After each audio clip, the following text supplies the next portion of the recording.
Teman-teman sekalian yang dirahmati Allah Subhanahu wa taala, yang semoga selalu dijaga hatinya oleh Allah Subhanahu wa taala agar selalu thiqah billah, agar selalu percaya dan yakin kepada Allah Subhanahu wa taala. Karena kelemahan kita itu berawal saat kita mulai meragukan Allah. Dalam segala dinamika hidup, kita selalu butuh Allah. Kita butuh Allah ketika Allah kasih kita ujian, bahkan tetap kita butuh Allah ketika Allah kasih kita nikmat. Kalau kita butuh Allah saat diuji, agar kesabaran kita terjaga. Karena orang yang tidak ditemani atau dibersamai oleh Allah Subhanahu wa taala ketika dia sedang diuji, maka dia akan mudah untuk berkeluh kesah, bahkan berputus asa. Kebersamaan Allah kepada dia saat dia diuji itu adalah Allah Subhanahu wa taala menghibur hatinya. Allah Subhanahu wa taala menenangkan hatinya. Allah Subhanahu wa taala menghidupkan hatinya dengan nikmat iman. Ala bidzikrillahi tatmainnul qulub. Innamal mu'minun idza dzukirallah wajilat qulubuhum. Bukankah dengan mengingat Allah hati menjadi tenang? Dan orang yang beriman apabila diingatkan dengan nama Allah, disebut nama Allah, maka hatinya akan bergetar. Ini bentuk Allah membersamai hambanya ketika dia dalam keadaan diuji.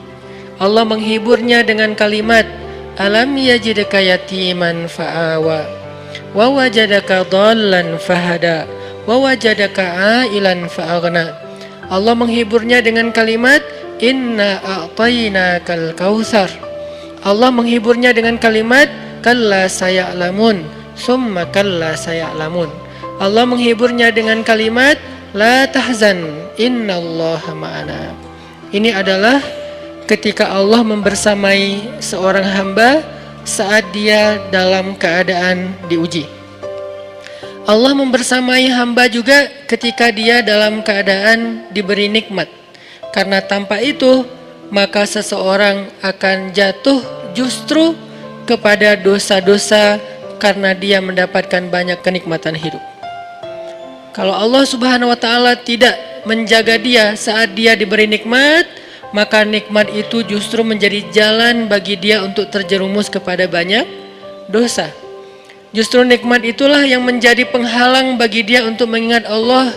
Karena dia sibuk menikmati hidupnya, akhirnya dia terhalang dari mengingat Allah tepat waktu. Sibuk menikmati hidupnya, terhalang dari Allah untuk bangun tengah malam.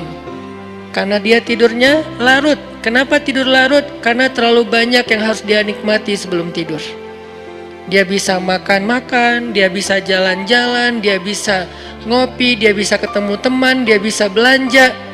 Bahkan dia nunggu midnight sale untuk bisa menghabiskan nikmat yang Allah kasih kepada dia.